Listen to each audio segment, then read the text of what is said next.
Nesse terceiro domingo da Páscoa, a liturgia nos apresenta a terceira aparição do Cristo ressuscitado, segundo o Evangelho de São João. Aparição aos discípulos. Parece que São João não conta a aparição às mulheres, que é a primeira. Mas isso provavelmente tem um sentido teológico. Não é questão de discriminação ou de desvalorização daquela primeira aparição às mulheres que foram logo de madrugada ao túmulo. O número 3 na Escritura significa a repetição constante de algo. Quando se refere a Deus, se refere à persistência do amor de Deus. Deus nunca desiste de tentar salvar. Ele tenta 1, 2, 3 vezes. É uma forma de dizer que sempre Deus atua em favor da humanidade para chamá-la à vida de volta. Nós começamos essa liturgia com a primeira leitura que trata desse acontecimento da perseguição na igreja que está nascendo. Os apóstolos, 1 João e Pedro, vão curar aquele homem, né? Pedro cura aquele homem que está paralítico na porta do templo, dizendo que não tinha ouro nem prata, mas o que tinha dava para aquele homem, e dá a cura em nome de Jesus. E vão anunciando em nome de Jesus, são presos, etc., a cadeia abre, eles vão anunciar de novo, etc., tudo isso. E quando eles anunciam para os apóstolos tudo o que tinha acontecido, como tinham sofrido ali a perseguição, mas que o Senhor tinha intervido, etc., diz que o lugar foi tomado pelo Espírito Santo, que causou como que um terremoto e todos ficaram de novo cheios do Espírito Santo, como uma renovação daquele dom dado pelo Cristo ressuscitado aos apóstolos. Então eles todos saem para anunciar e, mais uma vez, vão ser presos, repreendidos, açoitados, como nós escutamos. Nós vemos o Gamaliel que dá aquele conselho que foi assumido até pela igreja, né? Melhor a gente não se colocar contra a vontade de Deus. Se for vontade de Deus, eles vão continuar mesmo se nós fizermos alguma coisa. Se não for de Deus, acaba por si mesmo. Talvez esse seja o maior testemunho da presença do Espírito Santo na vida da igreja. Porque na vida da igreja, muitas vezes nós experimentamos as nossas fraquezas, os nossos erros, todo tipo de coisa que é própria da nossa fraqueza, do pecado. Às vezes as pessoas se escandalizam, né, quando estão na igreja, porque vou na igreja e ficam reparando em mim, lá tem fofoca, lá tem não sei o que, lá tem não sei o que, tem de tudo, tem gente, né, onde tem gente tem confusão, tem pecado. A diferença é que a gente aprendeu a se perdoar e a se suportar na caridade. Isso é sinal da presença do Espírito Santo. A igreja só está de pé porque o Espírito Santo sustenta a gente. Senão, como todas as obras humanas, já teria acabado há muito tempo. Então eles vão, anunciam e se alegram por terem sido achados dignos daqueles açoites, daquela perseguição. Eu penso que essa primeira leitura já bastaria para a gente pensar muita coisa da nossa fé, não é? Sobretudo como nós temos anunciado o Evangelho. Muitas vezes a gente não aceita nem um comentário torto, né? A família costuma fazer isso já, né? Você vai para a igreja de novo? Ou quando a gente desliza em alguma coisa, né? Mas você não vive na igreja, né? Como se fôssemos já perfeitos, né? Ou como se fôssemos obrigados a ser perfeitos. E é claro que isso é uma contradição do mundo, é uma contradição que está também em nós, né? Não é para criticar a fraqueza do outro, não é para falar da realidade, né? Nós, muitas vezes, nos portamos nem um comentário desse, que dirá uma perseguição verdadeira que possa expor ao perigo ou a uma humilhação pior. Então, precisamos sempre olhar para esse testemunho dos apóstolos que deram a sua vida. Só o discípulo João não sofre o martírio conforme a tradição da igreja, não é? Todos os outros foram mártires, deram a vida pelo anúncio do evangelho. Então, pelo menos, ser digno de suportar as perseguições, humilhações, etc., isso deveria fazer parte da vida de todos nós. No fundo, mais para apontar a humildade que nós vamos adquirindo do que qualquer outra coisa. Então, nós todos somos chamados a pensar como está o testemunho do Evangelho na nossa história, nossas atitudes. Depois nós chegamos neste Evangelho. Antes do Evangelho, só comentar a segunda leitura, né? Porque o Evangelho é extenso, não vou poder falar tudo dele hoje, mas é um Evangelho muito, muito bonito. Mas a segunda leitura é um novo louvor da criatura, é uma visão escatológica do céu. E ali nós vemos milhares de milhares, milhões de milhões, é muito bonita essa figura. Todos os animais da terra, do oceano, debaixo da terra, do céu, toda a criação louvando aquele que está sentado no trono e o Cordeiro. É a visão do céu, onde existe alegria eterna na presença de Deus. É o que nós somos chamados se nós fazemos a vontade de Deus e nos unimos ao Cristo ressuscitado. Muito bem. Aí chegamos neste Evangelho, como eu dizia no início, ele já começa falando dessa continuidade da vinda do Cristo ressuscitado, que vem para animar os apóstolos, para reconduzir os apóstolos à missão. Como eu dizia, persistência do amor de Deus, persistência da visita do Cristo ressuscitado. É a terceira aparição do Cristo ressuscitado para dizer que o Cristo ressuscitado continua atuando na vida da igreja sempre. Ele vem também ao nosso encontro. E aí começa a narrativa dizendo que Pedro está com ali mais 6 discípulos, apóstolos, e ele decide ir pescar. Isso parece ser apenas uma coisa cotidiana, corriqueira, né? Mas a pescaria era o ofício de Pedro, de Tiago, de João, de André, etc. Ele está retornando àquela atividade antiga. Isso é muito simbólico.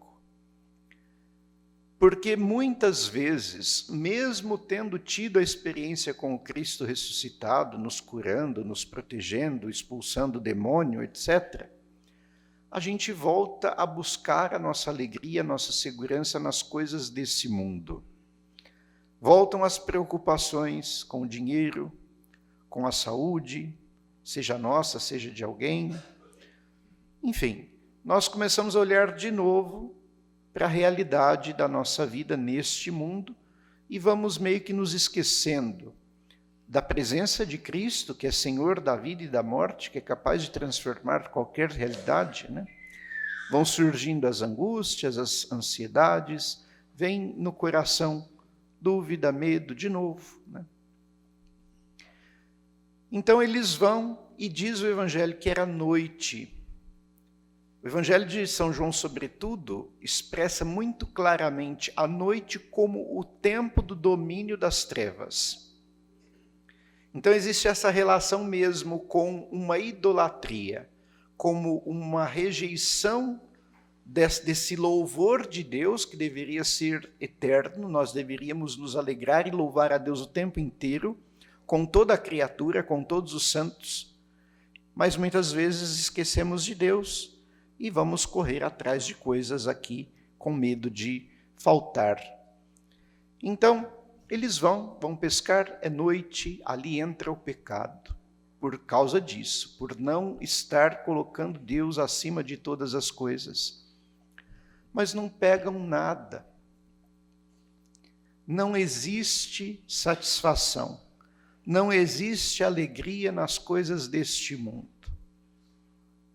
Ali não se encontra sustento.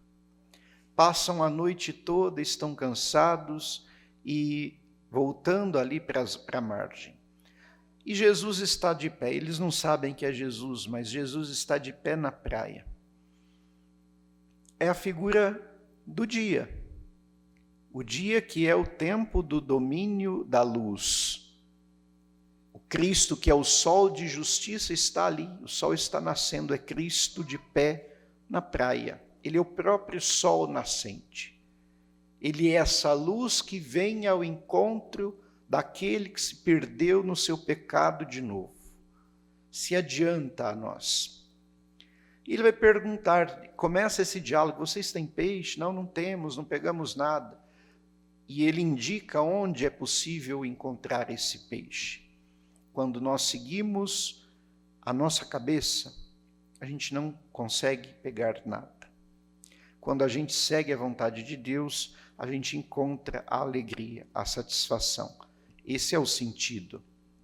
Porque Deus conhece aquilo que é oculto para nós. Deus enxerga onde nós não enxergamos. E Ele quer o nosso bem, quer a nossa vida. Tem domínio sobre as potências desse mundo. Quando eles lançam as redes e pegam tanto peixe, o discípulo amado, que tradicionalmente é identificado com São João, mas que possivelmente na intenção dele não era para ser somente ele. Muitos exegetas acreditam que o fato dele nunca dar um nome para o discípulo amado, um nome próprio, é pela intenção de deixar como que uma cadeira vazia, que nós podemos ocupar. Quem é o discípulo amado via de regra? É aquele que está perto de Jesus, que recosta sua cabeça no seu peito para fazer as perguntas mais difíceis. O discípulo amado é aquele que está com Pedro correndo até o sepulcro, corre mais rápido, mas não entra sem Pedro. É obediente à igreja. O discípulo amado é aquele que está aos pés da cruz e que vai receber Maria como mãe e é dado como filho para Maria. O discípulo amado também está aqui na barca neste momento e é o primeiro a reconhecer o Senhor. Tem atenção às coisas de Deus. Ele olha para o mistério e acredita logo. Enfim, é a atitude daquele que de fato está ouvindo, está atento, está buscando por Cristo. E ele diz para Pedro, é o Senhor, né? Dá o seu testemunho, anuncia que é o Senhor. Pedro está nu, veste a roupa e pula no mar. Outra vez, figura simbólica. Esse texto ele é paralelo ao chamado dos discípulos nos outros evangelistas. Vocês se lembram da outra pesca milagrosa? Os exegetas não têm certeza se foi utilizado uma narrativa para poder estabelecer essa linguagem simbólica, ou se de fato existiu duas pescas milagrosas, mas o mais importante não é se foram duas ou se foi uma, né? Mas a mensagem que está sendo transmitida. Então, Pedro está ali nu, é sinal de que ele está no pecado. Na outra narrativa, Pedro diz para Jesus, afasta-te de mim porque sou um pecador. Nesta narrativa ele está nu, que é figura do pecado. Lembram como que Deus vai ao encontro de Adão e Eva no paraíso, procura pelo homem, e ele responde, Senhor, nós estamos escondidos porque estamos nus. A nudez é a figura do pecado, é a vergonha do pecado. Por isso diz que Pedro está nu, porque pecou, porque deixou Deus para buscar sua segurança nas coisas do mundo. Entrou na noite. E quando fala de Pedro, São João também não fala só de Pedro. Isso é importante da gente ir descobrindo. Pedro é escolhido por São João como figura teológica da igreja, de todos nós. Quando Pedro está unido aos irmãos e a Cristo, ele é capaz da maior profissão de fé. Mas quando ele pensa conforme os seus medos, as suas seguranças, etc., ele puxa Jesus à parte, ele não concorda com a vontade de Deus, Jesus vai tratá-lo como um demônio. Afasta-te de mim, Satanás, porque não pensas as coisas de Deus, mas as dos homens. Então vejam que isso fala de uma dinâmica que é própria da nossa vida. Nós vivemos isso. A conversão passa pelas nossas quedas e pelos momentos em que somos reerguidos pelo Senhor. Então, as águas da morte, né? O pecador vai para as águas. Alguns exegetas dizem que Pedro estava com muita pressa para chegar até Jesus, então pulou nas águas. Não faz sentido, né? Vestir as roupas para entrar na água para chegar mais rápido do que o barco. Não é assim que funciona. Tem coisas aqui que não são lógicas, são teológicas, né? Então ali indica isso. É como entrar de novo no batismo. As águas onde sepulta o pecado e nasce um homem novo. É um sinal da misericórdia de Deus que mais uma vez perdoa Pedro, porque tantas e tantas vezes nos perdoa quando nós reconhecemos que somos pecadores e diante do Senhor buscamos essa misericórdia. Então eles vão se aproximando da praia, já tem o peixe, o pão, é sinal eucarístico, né, sobre a brasa.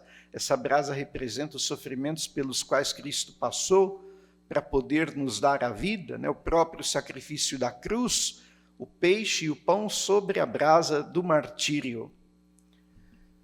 E o Senhor quer colocar sobre essas brasas alguns dos peixes que eles pegaram. É bonito isso. Como que o Senhor nos faz participar deste mistério da salvação. Se com Ele morremos, com Ele viveremos. E os apóstolos, como eu já disse, quase todos, deram glória a Deus pelo martírio, colocando sobre essas brasas também os peixes, para trazer a vida ao mundo, para alimentar o mundo. Muito bem. Aí nós entramos no segundo trecho, que mereceria uma homilia só para ele, mas vou tentar ser breve para conseguir falar um pouco em geral de tudo. É o diálogo de Jesus com Pedro. Esse diálogo é super complexo por conta da maneira como foi escrito em grego. Ele usa dois verbos diferentes para falar do amor. Vocês já devem ter ouvido isso, né? O verbo ágape e o verbo filia. O verbo ágape, agapós, significa o amor mais amadurecido, mais profundo, aquele amor que Cristo teve por nós, daquele amigo que é capaz de dar a vida pelo outro. Não tem limites esse amor. É um amor de comunhão. O amor filia é o amor de amizade, é aquele amor de companheirismo, né, a fraternidade, etc. É um nível de amor também já um pouco experimentado, mas bem menos, né, do que o ágape. Então, Jesus ele vai construir as perguntas com um nível de exigência que vai decaindo. A primeira pergunta é se Pedro ama a Jesus mais do que os outros apóstolos. E vocês se lembram que Pedro afirmou, ainda que todos te abandonem, eu não te abandonarei. Eu morrerei por você. Ele disse que amava mais do que os outros, ele afirmou isso. Só que ele não cumpriu aquilo que ele tinha afirmado. Então, é como se Jesus começasse a recapitular a experiência de Pedro diante do mistério da cruz. Pedro, você me ama, ágape, agapós-me, mais do que estes? Senhor, tu sabes que eu sou teu amigo. Ele não responde ágape, ele responde amigo, filia. E Jesus pede que ele apacente os cabritos, né, as ovelhas, etc., cada vez usando, mas sempre no contexto do rebanho. Na segunda vez, então, ele diminui essa exigência. Ele não pergunta se Pedro ama mais do que os outros, mas ele continua perguntando se ele o ama nesse amor profundo. Pedro, você me ama ágape, agapós-me? Senhor, tu sabes que sou teu amigo. Ele insiste respondendo que é amigo de Jesus. E aí na terceira vez Jesus muda o verbo. Pedro, você é meu amigo? E aí Pedro cai em si, entende o que Jesus está falando. É como se Jesus dissesse, então Pedro, você é só meu amigo. Você prometeu que morreria por mim. Você disse que ainda que os outros me abandonassem, você não me abandonaria. Mas nós vimos que na prática não foi assim. Você me negou por 3 vezes. E eu agora te pergunto por 3 vezes. Olha o número 3 de novo, né? Se você me ama. Mas Jesus não vai desprezar a Pedro, nem criticá-lo, nem estende algo nesse sentido, não dá um sermão nele, mas insiste da mesma maneira. Apacenta as minhas ovelhas. Parece que o Senhor, ao indicar a Pedro para que ele viva a missão, ele está dando uma nova oportunidade para Pedro responder a essa pergunta. Isso é muito bonito.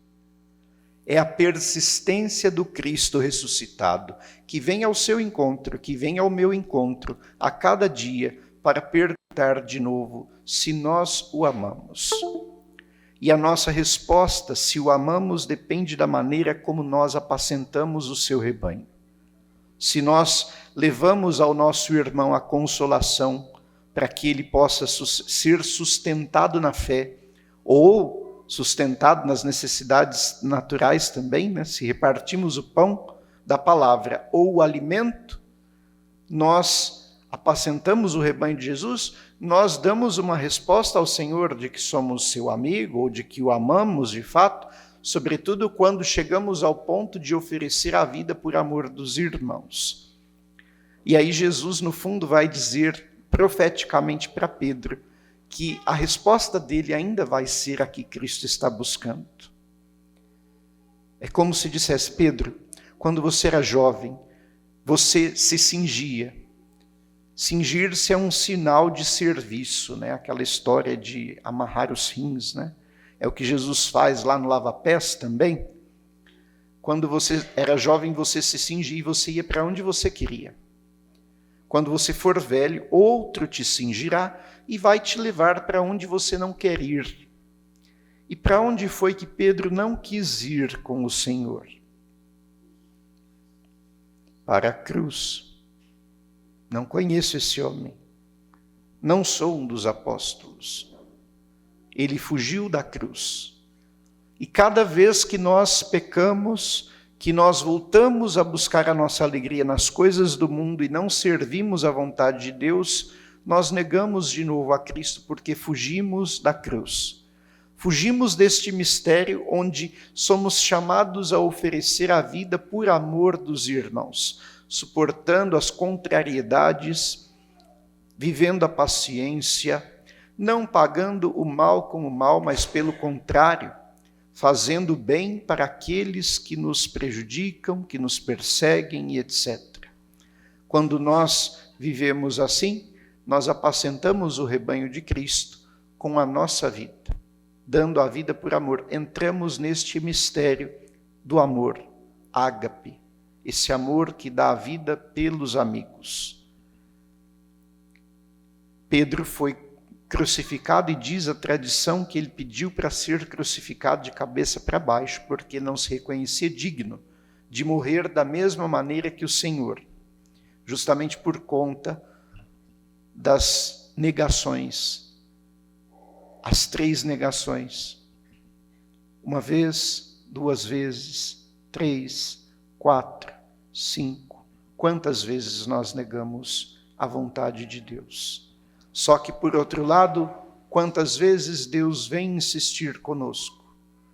1, 2, 3, quantas for necessário. É disso que fala esse evangelho de hoje. Cristo vivo continua vindo ao nosso encontro, com toda a ternura e paciência, mas com toda a firmeza do amor, que chama a amar, que chama a entrar no mistério do serviço dos irmãos.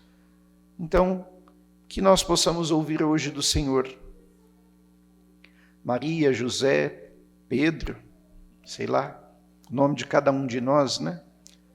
Se nós o amamos, que nós possamos apacentar as suas ovelhas, dar a vida pelos irmãos. Certamente um dia poderemos dar essa resposta mais perfeitamente, porque o Senhor é paciente e nos ajuda. Assim nós nos colocamos diante dessa palavra, com a esperança renovada, fortalecidos para buscar este mistério com a nossa vida.